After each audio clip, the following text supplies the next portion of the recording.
jamono ku ko fekke wàcca defoon baax jamono looy sa gannaaw la.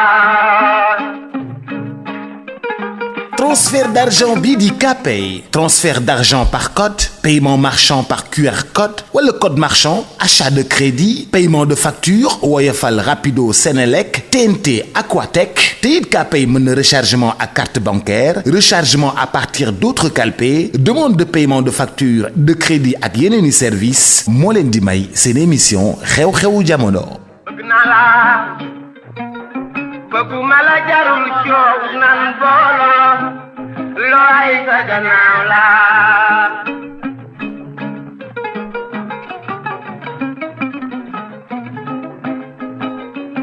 laa ne bëgg naa la bëgguma la jarul coow nan booloo looy sa gannaaw la.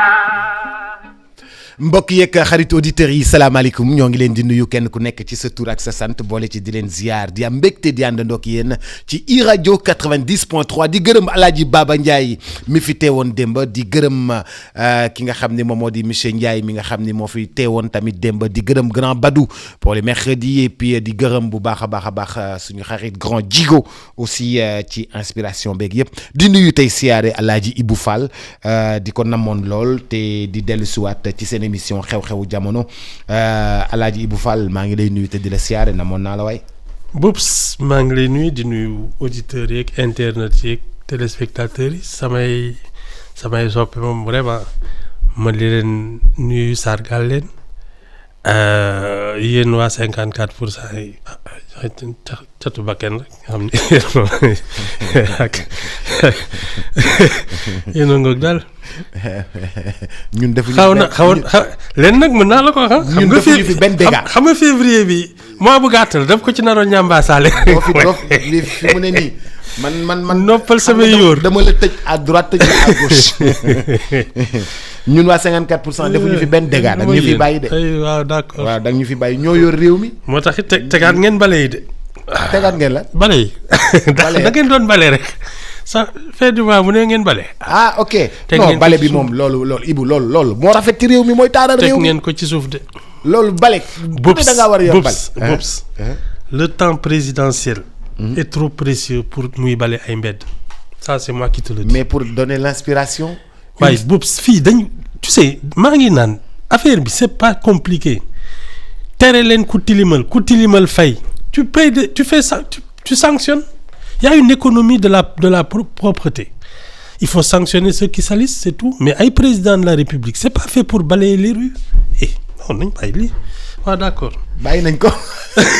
teg nañ ko ci suuf wax nga ñu ba ñu bàyyi ko bàyyi nañ ko. da ngeen mën a nekk chaque mois ngeen di jënd ay brouette ak ay balai aussi. waaw léegi bàyyi nañ loolu. léegi nañ avancé nañ dem ci leneen.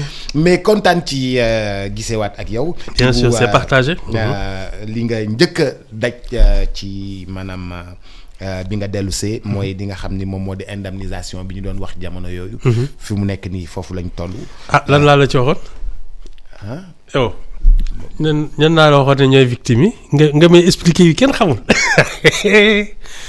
ay waay. Ibou xaaral rek. ñu ne. ñi nga xam ni dañ leen tëjoon 2000 loolu laa dañ leen di indemniser ñi nga xam ni dañ cee deele. dañ leen di jox 10 millions ñi 500 000. noo ko jàngatee loolu. Tu sais Boubs. C'est comme je dis c'est la vérité des vainqueurs ku ci nekk nag ak sa version xam nga ñi nga xam ne dañu toog seen kër.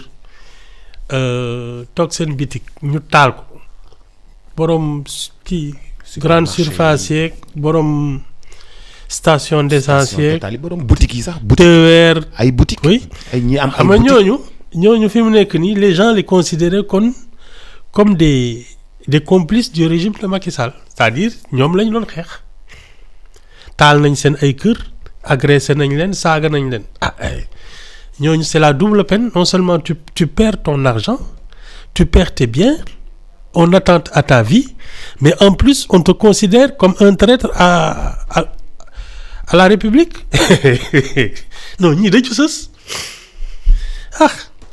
Macky Sall la daal c'est lui qui a fait n'importe quoi Ibou bàyyi Macky Sall fi mu nekk nii affaire bi fii la ñu toll fii affaire yooyu yëpp passé na. Non, passé wul, au contraire. On est en train de réécrire l'histoire. C'est ça le problème. Des voyous, des gens qui ont brûlé les incendiés, qui ont jeté des pierres aux forces. Aujourd'hui, tu as l'impression que ce sont les forces de l'ordre qui sont des criminels. Parce que c'est ça qu'on est en train de nous dire.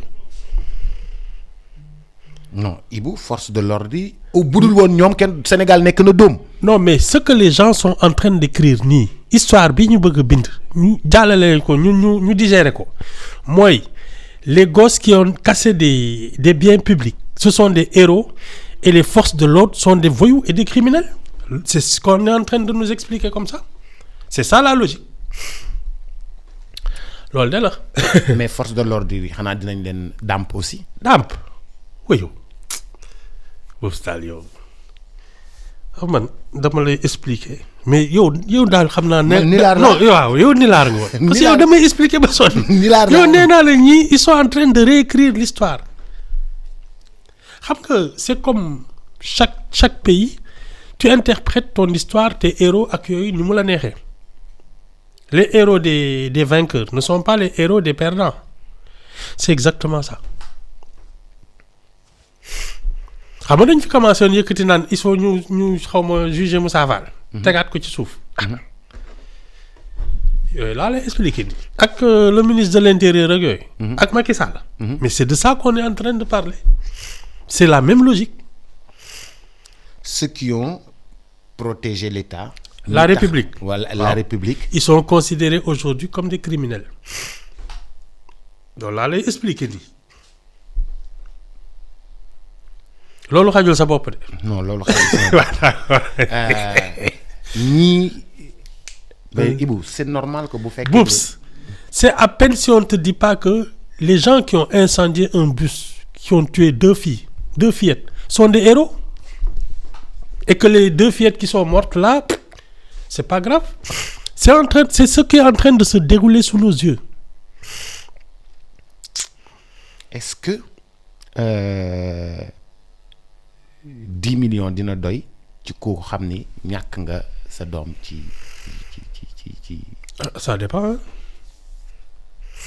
am na boobu ñoo xam ne day wax dëgg yàlla 1000 francs sax amul ko njëriñ. c'est chaque vie je te parle pas de l'estimer en argent xaalis ak yooyu mais ku nekk ak sa njëriñ am na ñoo xam ne dañu amal seen waa kër njëriñ te du ay 10 millions kii yooyu. Je te donne un exemple, par exemple,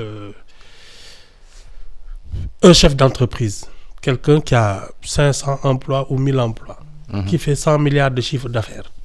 Xam nga bakkanam qui tient l'économie du Sénégal bakkanam bokkul ak ki nga xam ne saa waay day taxaw ci bopp koñ bi tux yàmba ku ñëw mu jam la paaka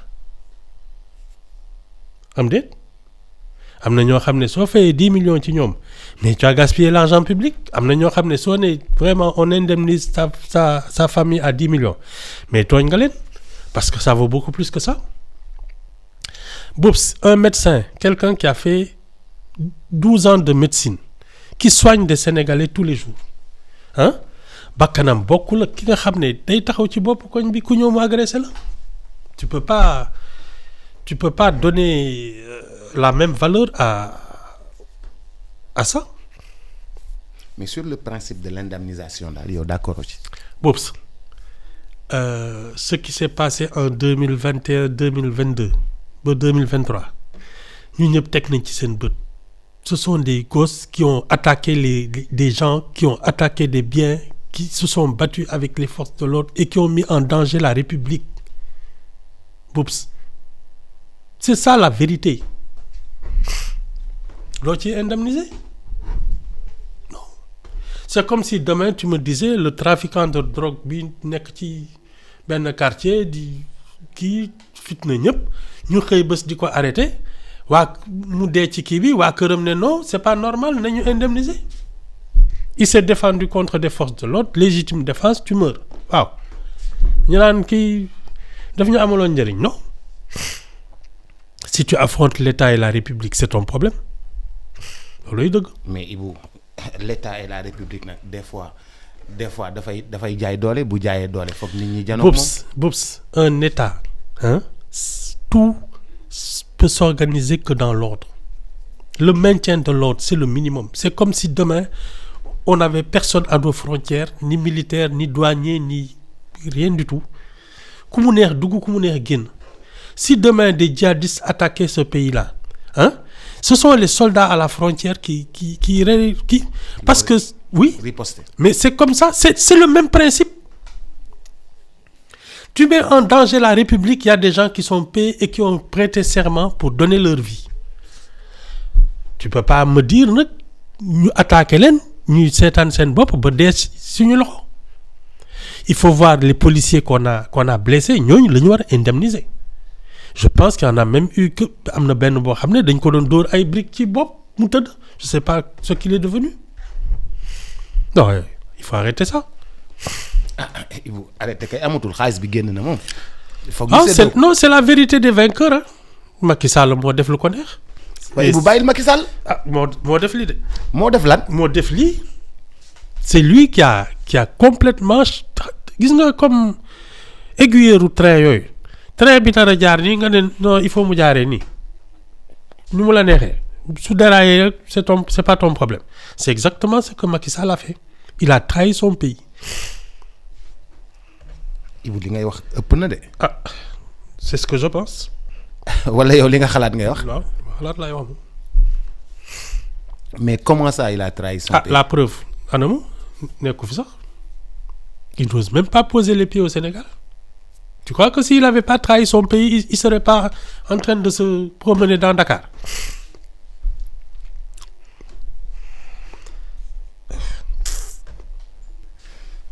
Ibu ñu romb foofu. ñu romb foofu. yàq nga samay congé li ma noppalu ko woon yëpp. mais li nga noppalu ko woon yëpp yëgal naa ko sama bopp. Exactement waaye yow. Ibu bi ñu fan yii yëpp parquet financier bi moo yëngal réew mi. Déjà on compte vraiment beaucoup du monde yoo xam ni ñëpp affaire xaalis lañ leen di jiñ. On va commencer par ki nga xam ne moom moo di l'affaire Farba Ngom. Vous l'avez certainement suivi un peu de côté. Farba dañu ne vraiment dañoo gis ni transaction xaalis yi dafa bari. ci moom. À hauteur de peut-être 125 milliards qu'on cherche. Qu'on n'a pas encore trouvé mais on a vu chez lui ci di communiqué bi wax que ni vraiment moom flux financier bu mag. ci la doon nekk moom il se défend bien en disant que moom day jaay suuf day def transaction loolu mooy liggéeyam te loolu moo mës a nekk liggéeyam. mësul gérer benn bien wu état. Vous avez suivi cette affaire. Et enfin de loin mais bon de toute façon xam nga lii moom c'est une affaire de justice. Bon man li ma gën a jàpp mooy que d'abord y a un règlement de compte politique ay levée d'immunité parlementaire bu gaawee noonu ak yooyu. balaa ñuy gis lu ñuy seet ak yooyu xam nga ne y a de toute façon levée d'immunité parlementaire c'est une décision politique. Ce sont des députés, des hommes politiques qui sont en train de pousser un opposant politique à l'abattoir. Bon. Boubs xam nga c'est quoi le problème? Pour man Farba Ngom ne se laissera pas faire et il faut se méfier de sa capacité de nuisance. C'est pas ay Farba Ngom yii nii c'est pas quelqu'un que tu vas jeter en prison te dara du xew ci dëkk bi. Ça c'est moi qui te le dis. Léegi nag chacun mooy li fi daloon entre 2021 et 2023 ak Ousmane Sonko. Je pense que un Farba Ngom aussi soo ko bëggee jaay doole ça va pas être tranquille. dañ leen seetal man daal bu ma deret bi laal. Non Ibou ça c'est un précédent dangereux. Pour li fi xewoon entre 2021 et 2024. C'est un précédent dangereux. Non c'est un précédent dangereux. Non yàgg na fi am Abdoulaye Wade a fait des choses comme ça. Oui mais jamais. Si mais jamais on a frôlé. Ah si. 80 ah oui 87 88 am na fi sax ay couvre-feu toi aussi. 88 89 nii. Hein? Il y a même eu des couvre-feux. wala yow da nga ko fàtte. Non mais Ibou. Non. Wade tu sais man et quand tu regardes un peu même le comportement de de Sonko et de Wade mais tu fais le parallèle c'est kiff dafa mel ni c'est sa reproduction il s'est passé exactement la même chose entre 88 et 91 bi Wade di commencer dugg ci gouvernement yeeg yooyu mais il s'est passé toutes ces choses-là n'oublie pas qu'on a même assassiné un juge ici 93 ah waaw li kay du précédent c'est la vie politique sénégalaise qui est devenue malsaine et depuis longtemps mais xam nga ni nga ko waxee nii nga ne Farba du ku ñu jëli noonu waaw léegi moo tax ma ne la danger boobu noonu il faut pas que li ñu daloon dalaat ñu de toute façon tu sais pourquoi ça risque de nous arriver xam nga dama la ne li fi xew tant que àttewuñ ko duñu xam lan moo ko indi te dina amaat wala waxuma la ko fi yoon ok ma ngoog mais li fi xew mënatuñ ko àtte amnistie nañ ko Ibou mënatuñ ko àtte kon nag amnistie dina nañ ko amaat non du Ibou bàyyi li ngay def baax na c'est moi qui te le dis dina amaat amnistie nañ ko dama ne la c'est pour cela qu'il fallait juger ces affaires-là pour qu'on sache ce qui s'est passé pour que ça ne se reproduise plus loolu lay àtte di jariñ loolu lay histoire di jariñ parce que quand un pays a une histoire li fi jot a xew ñu bind ko ba ñu xam ko li fi amoon suñu sàgganee day amaat parce que ñun dañu sàggan.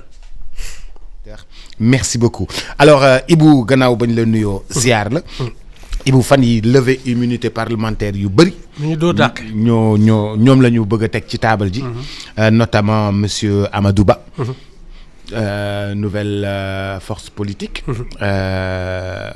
gars yi duñu bëgg a lever immunité parlementaire am lever immunité parlementaire u ñeneen mais monsieur Amadou Ba ci lay taxaw dafa mel ni gars yi dafa am luñ ko jàppal de fooguma ko non fooguma ko je pense juste que affaire compétition électorale yi ñëw yii di ñëw fan yow ñëwati non Boubs xam nga je pense que ñii dañuy seen déjà li ñëwagul xam nga Macky Sall dama la doon ne tout le temps day teel xëj ñii dafa mel ni ci moom lañ jàng da ngay teel gàllankoor say adversaire jàpp sa ñaabur ça c'est malheureusement au Sénégal c'est la compétition politique qui est comme ça on élimine souvent ses adversaires par les trucs ay artifices juridiques ak ay yooyu c'est ça c'est la loi du vainqueur.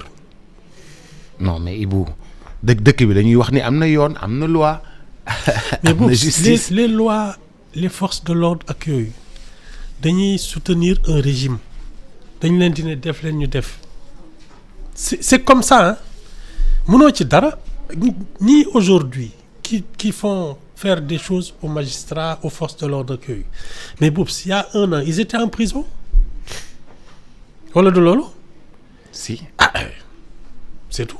oui mais ils dénonçaient ces forfaitures là tu peux pas dénoncer des forfaitures et revenir faire ces mêmes forfaitures. dafa am dama lire benn waay bu doon ne tu sais la différence entre une salope et une pute ma ne ko non mu ne la salope c'est celle qui a couché avec moi la pute c'est celle qui n'a pas voulu c'est-à-dire la République c'est une corrompue quand tu es dans l'opposition quand elle te sert nga ne nag lii mooy affaire bi. tant que tu es là-dedans y a pas de souci. mukk gars yi nee nañu soo nee nguur dafa neexul day fekk bokkoo ci non c'est tout hein c'est la justice des vainqueurs les gens ils selon leur point de vue ci la ñuy arbitrer mais su dee ñoom ils sont dans l'opposition ils dénoncent les magistrats qui sont des corrompus les forces de l'ordre qui sont des criminels les journalistes ak yooyu ñëpp xam nga. mais dès que tu es au pouvoir tu fais l'inverse c'est juste une question de perspective c'est tout amul leneen. Ibou nit boo goree boo waxee lii démb ne lii baaxul ci réew mi yow nga ne damaa bëggal réew mi lu baax nga ne lii baaxul ci réew mi buñ la joxee réew mi dangaa war a topp ci lu baax loolu laay xoolee nit man. Boubs wala man damaa juum. non xam nga ñun on n'est pas encore bon d'abord li xew en politique Boubs. Man je suis convaincu que notre scène politique est malsaine. ñun ni ñuy politiquer Boubs amul njariñu réew mi. parce que ci man la classe politique là. elle doit s'affronter sur la manière de développer un pays. xam nga xëy ne fii agriculture moo ko war a yor kii ne c'est pas comme ça c'est le tourisme notre force ñii naan l'économie maritime ñuy xuloo ci loolu. Boubs ñun notre classe politique c'est au-delà de là que je m'y mette sa place laa soxla te jaral na la lu ne donc y a même pas de morale dans ce qu'on fait xam li ma la amul sax morale et c'est ça nous notre vrai problème aujourd'hui. mais dañuy wax ni morale amul ci politique de. non waroon na am. waaw mais dañuy wax ni morale amul ci politique. si justement livre yu bëri boo koy jàng dañu naan morale amul ci politique. si Boubs xam nga lan moo war a nekk ci man la morale politique. c'est de produire du bien-être. De produire du progrès. De produire de la citoyenneté. loolu ci man mooy morale politique. xam li ma la wax. léegi nag la compétition Boubs c'est comme la boxe. Les coups en bas de la ceinture c'est interdit. oui. li tax ñu naan le noble art. da ngeen di janoo vous échangez des coups. mais pas de coups en dessous de la ceinture. normalement ñun c'est ça la compétition politique. mais xam nga ñun Boubs lan la ñu njëkk a ñàkk ñun. et c'est devenu maintenant notre façon d'être. Boubs ñun amatuñu savoir vivre. xam nga savoir vivre. moo lay may ngay xam nooy taxawee ak nooy waxee ak nooy jëfee. amatuñu savoir vivre parce que c'est pour man politique affaire u gentleman la c'est l'élite qui doit en faire.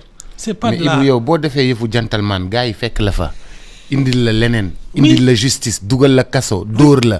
dóor say njoñ dóor say mbokk. mais gentleman amatul foofu. xam nga tu sais ci lan mooy mujjee. dem élection. dans tous les cas. fexeel ba gagner élection c'est-à-dire il faut pas pour man je ne réponds pas au coup de pied de l'âne su ma doon politique damay fexe ba ñu voteel ma et su ma nekkee au pouvoir je me comporte en gentleman. léegi nag ñeneen ñi li ñuy def ça n'engage que cette affaire la mais yow au moins xamal parce que Boubs ñun ñëpp da ngay nekk ci da ngay juddu màgg. say waajur sonn pour nga nekk nit am yar am xam nga. jàng école ñu fayal la ngay ñu fexe nga yaru. exactement ñu fexe nga nite. coono boobu ñu def soo ko xalaatee rek war nga di def yëfi nit tout le temps li sa waajur sonn rek pour def la nit kese war na la tax nga jomb yenn yi. ne serait-ce que par respect pour ses parents. ñun on a plus de savoir vivre. di jënd fourniture di nekk ci yow di la toppatoo sa santé di la yóbbu nga ñàkku di la yóbbu école. di sonn la lii kenn du ko def. lii kenn du ko def. di yar lii moo baax. di wane yoon. di éclairer. en tant que parent. ñu sonn ci di ci fay jàng bi sacrifier xamoo sax yan façon sacrifice lañ ci def. loolu yëpp.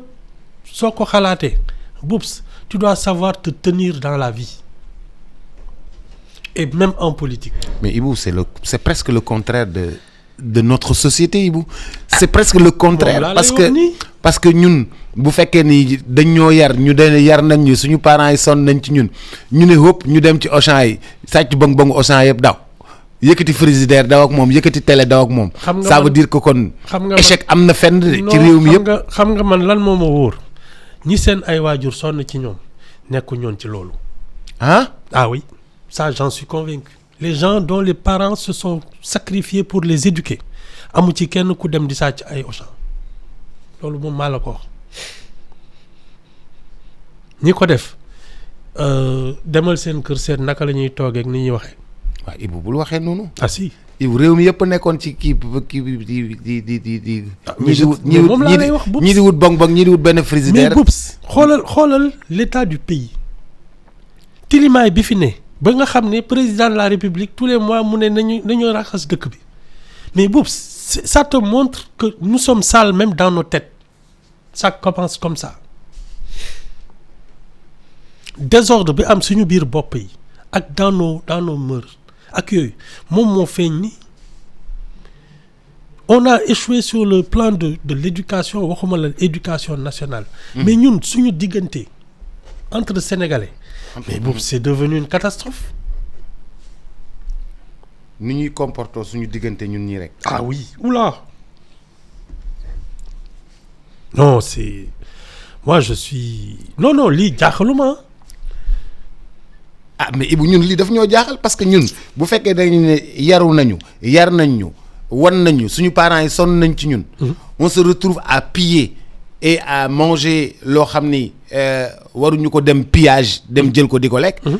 Soit on a faim ou on a failli quelque part toute la société a failli quelque part. mais Boubs xel mooy suur je te dis parce que li ci ëpp ah xam nga ñun déjà on a un premier problème. C'est que on nous a vendu deux choses. Qu'on est pauvre c'est-à-dire ñun ci suñu biir xel la ñu xiifee xam nga loolu nag kenn mënu ko faj. ba pare Boubs on nous a vendu la haine c'est-à-dire da ngay nekk ci dëkk bi les leaders au lieu de t'inculquer la rage de vaincre. xam nga comme je dis xiif mën na indi ñaar. nga xoñoñ mer di xuloo di xaste di saaga mere àddina bi yëpp mën na indi beneen affaire mooy nga fas jom la rage de vaincre nga ne man c'est pas normal que je sois sénégalais et que notre pays ne soit pas l'un des plus grands au monde nga gis ci sa bopp et tu te bats pour que ton pays soit un pays respecté une grande nation xiif boobu ñuy xiif nous nos dirigeants nous ont vendu la haine et l'autodestruction c'est-à-dire ñun on est pauvre te ñeneen ñi ñoo tax France a tax nu mu tudd les dirigeants politiques là ku ci yéeg 5 minutes ñu ne la gis nga démb bi mu fiy dugg ci car rapide ak tey Mercedes bi mu dawal sàcc la nga monter sa business ñu ne tu es un corrompu on nous a vendu la haine. Tu sais Ibou, moi je suis dans la construction. Carrément. Je suis dans la construction. Comment faire pour ñu normal pour que ñu qu'on soit dans les normes rage de vaincre boobu. nga xam ne rage de vaincre defar dëkk bi. rage de vaincre defar business. rage de vaincre jëmale réew mi kanam. rage de vaincre du ma toj sama BRT bi wala sama TER. rage de vaincre du ma taal sama université. Faire de telle sorte que li may defar c'est pour construire le pays xam ni. ñoom Senghor ak ñoom kii yu yàgg yi ñoom ñoo ñu defaral université du man maa ko war a taal du samay loxo puso bi du samay loxo la war a réeree. Boubs man y a une image que je retiens toujours c'est Sadio Mané keroog bu mu amee choc ak le goal du Cap-Vert xaw ma ban dëkk la. ñoom ñaar ñëpp ñu mbëkkante daanu ñu daanu. ah il a continué il a marqué un but. donc ne këpp xam loolu dañ koy saxal ci yow jom boobu dañ koy saxal ci yow c'est pas te ça c'est la responsabilité des parents les parents sont responsables le système éducatif est responsable ñun il faut qu'on reprenne les principes de l'éducation du savoir-vivre. loolu syndicat yi duñu ci bàyyi taluñu ko de. mu ne syndicat yi dagg terrain yi gaaw te dëkk ci kër yi takk ci. non Boubs xam nga lan mooy wax ji de toute façon ñun ñoo koy yëg xam nga li ci doy waar c'est que on est embarqué dans la même galère ñun ñëpp réew mi su doxee ñun ñëpp la doxal su màbbee ñun ñëpp suñu kaw lay màbb donc. Et c'est là toute la compétition politique ak yooyu économique Boubs même en matière d'affaires da ngay gis fii doo gis ki nga xam ne il va trouver une bonne idée pour développer son affaire day xool concurrent yi lan la ñuy kii mu yàqal leen c'est comme ça qu'on réfléchit te loolu non c'est un état d'esprit. day xool ñeneen ñi lu muy def mu yàqal leen. c'est ça au lieu que moom mu def business boppam. c'est ça. loo xam ne moom day ne je suis le seul à le faire lii mooy nekki sama atout sama doole lii man dong maa ko fi mën. du def loolu day torpiller mën-mënu ñeneen ñi. su ma la waxoon ni noo jàngatee fukki weer yi nga xam ni defagum nañu ko fii. nga xam ni ñi ngi ci février ni daaw. heure bii ñoo ngi doon nekk ci jafe-jafe yu bari. jafe-jafe yi campagne ak avant. est-ce que du période bi ngeen soog a génn ci kaso bi. ay bu génn nañu jël nañu réew mi. non mais foog naa ci février. waaw ma ne génn nañu. ñoo fi man. jël nañu réew mi. léegi Ibou dama la bëggoon laaj noo jàngatee suñu fukki weer yi. bon moi j'ai l'impression que ba léegi les gens ne savent pas dans quelle direction fi ñu jëm parce que xam nga le pouvoir ça ne s'improvise pas et j'ai l'impression que sama gars yi ils ne s'y attendaient pas et ça leur est tombé dessus. mooy li may wax ci infrastructure ça commence par le cerveau réew su dee yow da nga jàpp ne li fi nekk baaxul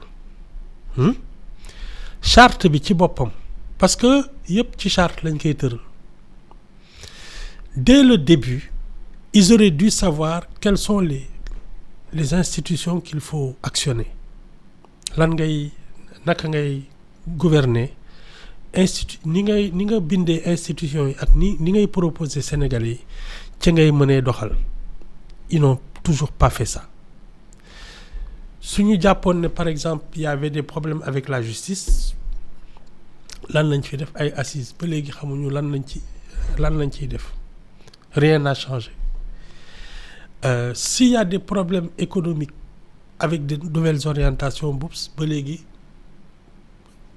déggoo ci dara à part arrêter ay chantier ba ñëpp di onk ñu ngi kii naan dañuy auditer jël nañu ñaari nit def ci kaso bi en disant que ñu doon wax jaaduwul machin et cetera rien n'a changé les gens tournent en rond moi mon sentiment est que d'abord dëkk dafay am chef. Nous, notre premier problème, c'est de savoir qui est le vrai patron. Parce que nous avons un premier ministre et président de la République. Et ça part dans tous les sens. Déjà, on a l'impression... Le président de la République a donné les pleins pouvoirs au premier ministre pour gérer le gouvernement et exercer. Un président de la République décide, c'est lui qui gouverne. Le président de la République, c'est lui qui décide, qui donne les orientations. Et il charge son premier ministre d'exécuter ces directives. Leneen amu fi Sénégal noonu la bindoo. Quand tu as le sentiment qu'il n'y a personne à la tête de l'État, parce que c'est ce qu'on appelle un chef d'État. Mais c'est déjà un problème. Parce que le premier ministre ne peut pas décider de tout. Les questions militaires, les questions de diplomatie accueillies, c'est pas lui qui décide. Or, de ce point de vue, tu as l'impression qu'il n'y a aucune décision qui se prend.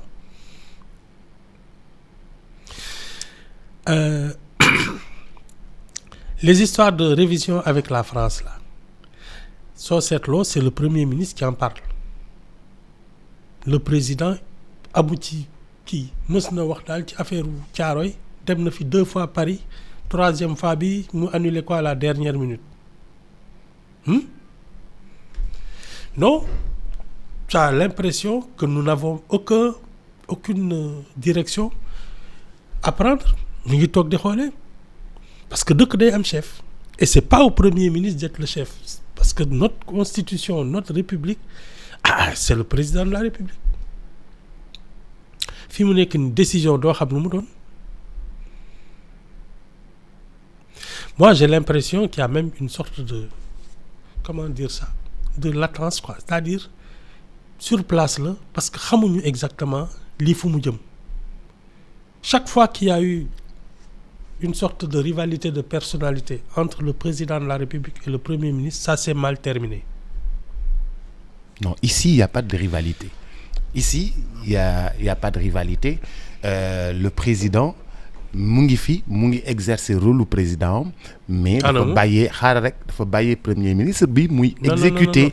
Moi, par exemple, quand je vois le Premier ministre répondre au président français sur la question des soldats qu'on doit retirer, mais boups, non, c'est pas son rôle. Il empiète sur les prérogatives du président de la République. D'abord, la diplomatie. Ensuite, les questions militaires. C'est pas son rôle. Ça, c'est un problème. Ah, yéen a ngoog daal léegi nag c'est quoi le problème? Est-ce qu'il faut changer les dispositions de la République pour ñu mën may premier ministre muy def lu ko neex, wala il faut qu'on retourne à l'orthodoxie, maanaam président de la République xam ne moom lañ dénk réew mi te c'est lui qui va rendre des comptes et c'est à lui de donner les directives. Ñun c'est ce qu'on attend jusqu'à présent. Mais Ibou, Sonko mooy Diomaye, c'était un discours de campagne, un slogan de campagne. Le problème, c'est qu'un président de la République n'est pas un premier ministre et inversement. loolu moom mënoo ko rafetal ba mu nuru ko. mais Ibou bu ñu dépassé foofu génn foofu président de la République ak yooyu les institutions marchent normalement, tout marche normalement. Non, je ne crois pas. Je ne crois pas. Non, xam nga ñun lan la ñu am. On a un État, c'est-à-dire une machine qui fonctionne toute seule. C'est-à-dire service yaa ngi dugg di génn, nit ñaa ngi kii ku ci am soxla, même s'il y a des couacs ak yooyu, il y a de l'électricité, il y a de l'eau, il y a un service public qui fonctionne. Ça c'est, quel que soit le régime, de Senghor à Bassirou Diomaye, l'administration a fonctionné. Le problème, c'est que le régime qui arrive, bañ a gripper machine bi. De toute façon, chaque fois qu'il y a un changement, dina am tuuti sur place. Maintenant, quand est-ce qu'ils vont relancer la machine? Loolu mooy suñu problème. Parce qu'il faut remettre les Sénégalais au travail. te man loolu gisaguma ko. Au contraire, tu as l'impression que les gens sont en train de perdre des emplois. Oui, quelques structures de l'État demandent à leurs travailleurs de se rapprocher de la direction pour discuter à l'amiable pour pouvoir génn ci service bi ñu libérer ay nit. Tu sais c'est quoi le danger de demander gens, parce que ñoom Abdou Diouf def nañ ko fi départ volontaire. Oui. Mais les gens compétents ñooy dem parce que tu es sûr que tu vas travailler ailleurs. Celui qui n'a aucune compétence, qui se dit que man fii su ma fi génnee qui va me recruter xawma dara, mais du dem. Xam nga ce qui va se passer? Les gens compétents vont négocier, on va leur donner de l'argent, on va payer leur départ, on va les indemniser. Suñu demee 2 mois ñu leen ñëwal parce que fii mu ngi bloqué et ils vont revenir. En privé.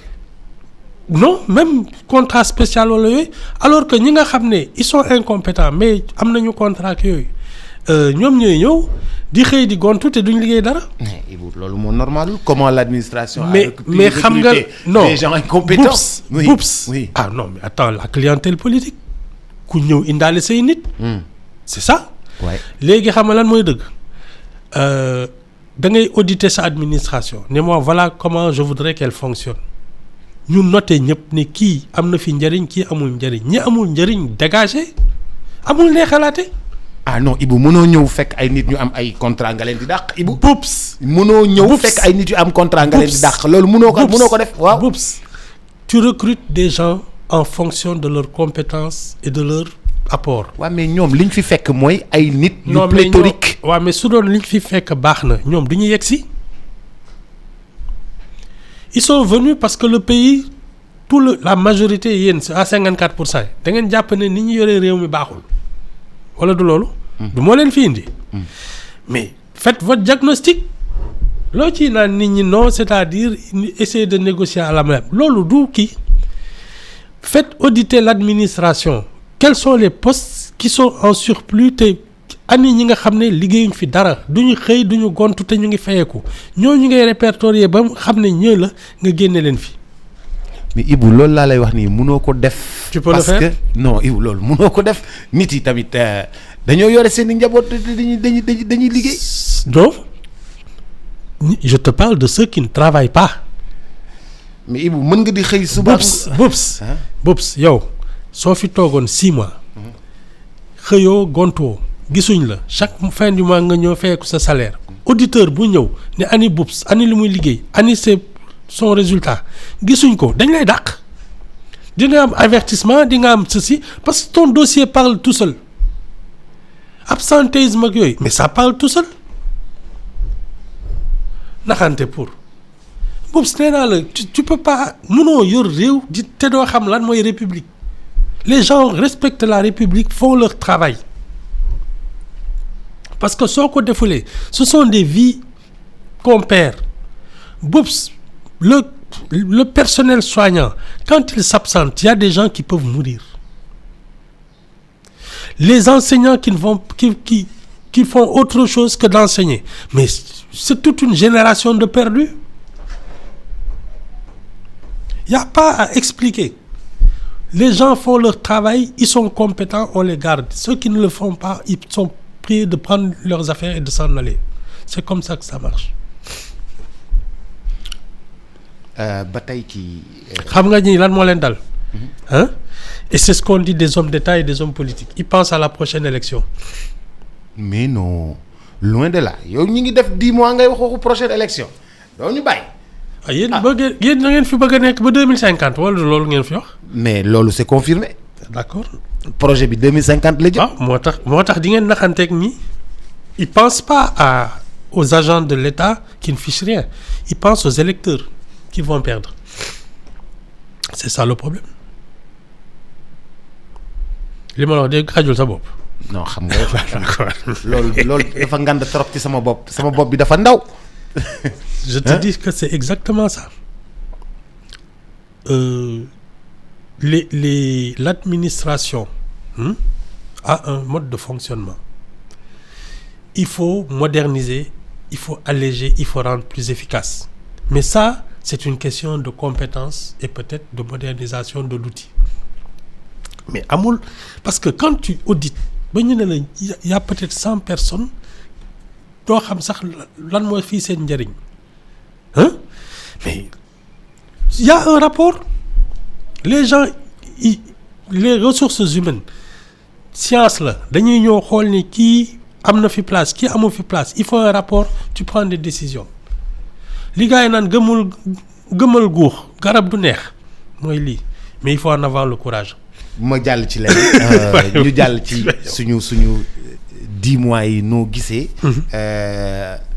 xale yi nga xam ni dañoo suñu xam nga dafa am benn ku mag ku doon wax naan bindkat bu wax bu naan la bombe jeunesse.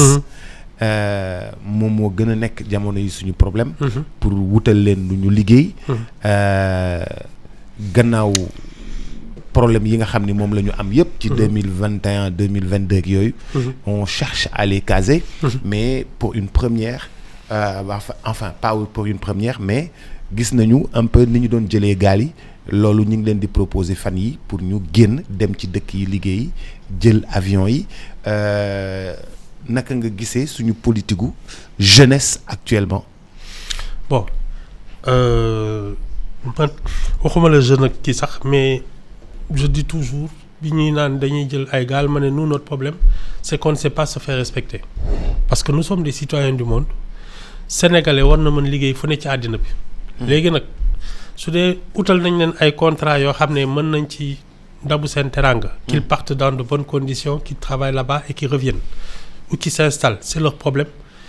Je trouve que c'est mieux que ñuy jël ay pirogue ak di dem mais ça boobu ça ne règle pas le problème. parce que ñun ni suñu société bindoo d'abord la majorité c'est des jeunes. La bombe jeunesse. waaw la bombe jeunesse. Le premier problème c'est la formation professionnelle. Boops, il faut former nos enfants pour qu'ils sachent exploiter nos ressources. Nous, on est un pays de la mer. Il y a une économie maritime. Il nous faut une école de la mer. Nous sommes un pays agricole avec des terres cultivables partout. Il nous faut une école rurale agricole. Nous sommes un pays qui a un sous-sol. Il nous faut une école artisanale qui nous permet d'exploiter tout ça. L'or, le fer, le silice, pour faire des verres. Il nous faut apprendre les métiers qui puissent exploiter ce pays. Dañ koy jàng. Ça, c'est le premier problème. Parce que dès que tu es compétent, tu n'as plus besoin de personne. Boops. Fii soo amee métier doo soxla ñu naan la xëyal yow yaa koy defal sa bopp tu peux t'installer. Si tu sais cultiver un champ ba nga xam ne toute l'année du ñetti weer ngay béy mais 12 mois sur 12 yaa ngi génnee li ñuy lekkee boops di nga dundal sa bopp di nga am loo jaay. C'est le seul problème. Les gens ne sont pas formés, ils ne sont pas éduqués. Leneen lu ñu la wax dañ lay nax. Nous avons une jeunesse, boops, les métiers des spectacles et du sport. Le sport en fait partie et de la culture. Ce sont les métiers du spectacle. Jeunesse a koy def. Football yeeg basket yeeg yi ñi ak lamb yeeg yooyu boops ce sont des métiers parce qu'ils provoquent du spectacle, ils peuvent nous faire venir du tourisme du monde entier. C'est ça qu'il faut cultiver, ay conservatoire, ay académies sportives ak yooyu. Mais ce sont ces choses-là, c'est aussi bête que ça. Former les gens à des métiers ku nekk ak sa vocation. Tant que defuñu loolu les gosses vont partir hein. Oh, ils vont chômer.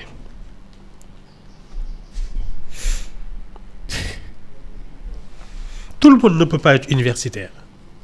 Tout le monde ne peut pas être universitaire. Non, moi, je suis pour que la majorité, les 3/4, à 16 ans, tu as un métier et on te met déjà à l'apprentissage. Sans compter le service civique, ce qui te permet un peu d'intégrer la société, xam lan mooy citoyenneté, lan mooy sa njëriñ ak yooyu. 18 ans, tu es sur le marché du travail et de la production. Les 3/4 doivent partir comme ça. Le reste, c'est les universitaires, c'est les gens qui peuvent faire de longues études accueillies, des chercheurs accueillis. Ça, c'est une élite. C'est spécial. Pourtant, on a fait une biennale à succès cette année. Hein. Une très grande biennale, une très belle biennale. Oups. Xam nga notre problème, c'est que les arts et la culture, tant qu'on n'en fait pas, comment dire ça, il n'y a pas une formation académique, ay conservatoire, ay yooyu, ça va être un monde marginal.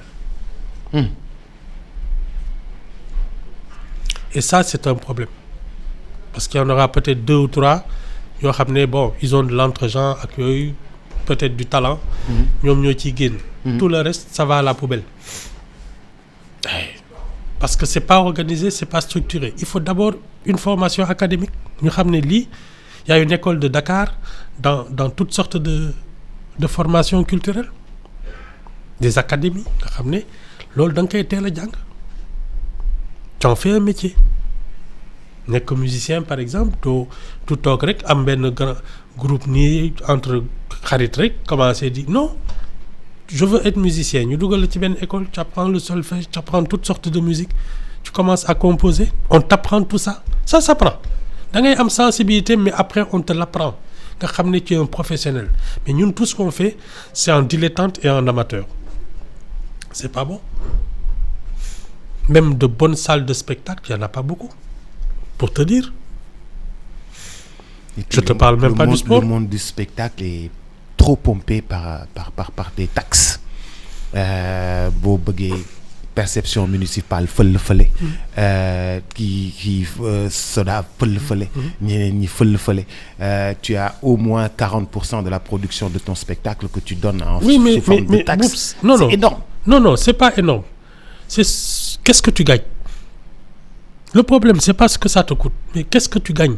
Parce que sous les ñoom, ils ont fait en sorte que chaque fois que tu fais un concert, tu gagnes 200 millions. Boups, su ñu jëlee 40% yi soo yéen nekku ci. Mais Ibou fii kenn gagné wu fi 200 millions ci concert. C'est ça notre problème. Kenn gagné wu fi 200 millions ci concert. Xanaa Youssou Ndour. kenn ab Youssou Ndour le 3 janvier xaw ma le 4 janvier à part loolu kenn gagné wu fi 200 millions. C'est ça nous notre problème. Parce que rien n'est organisé pour ça. C'est ça notre problème. dañu war a def ay spectacles yoo xam ne artistes yi dañ si d'abord, gagné 200 millions. mais c'est d'abord dans la formation. Très jeune nga xam ne kii dafa am talent nga former ko parce que c'est ça qui en fait un professionnel. waxuma la sax ngay animer Sénégal mais que tu fasses le tour du monde. di defi spectacle. Partout dans le monde. In the world. Oui parce que la musique là musicien nga am muy clavier di guitare ak yooyu ay kii. Instrumentiste yi. waaw instrumentiste yi mais boops ils ont làkk wolof ak làkk anglais la ñu yemale ils peuvent faire le tour du monde di feesal ay kii day fekk ñu on a eu des orchestres comme la Xalam. Touré Kunda ak yooyu. Mais attends nga xam ne y a un potentiel y a quelque chose à faire dedans. Un énorme potentiel. Ah oui mais il faut en faire des professionnels et ça commence par la formation. Capable de remplir le Stade de France. Voilà et le statut. Avoir de l'argent. Bien sûr. Et le statut savoir de l'artiste. communiquer et garder le statut d'ambassadeur de ton pays. yow savoir parler pour ton pays. léegi nga nekk nandite ah.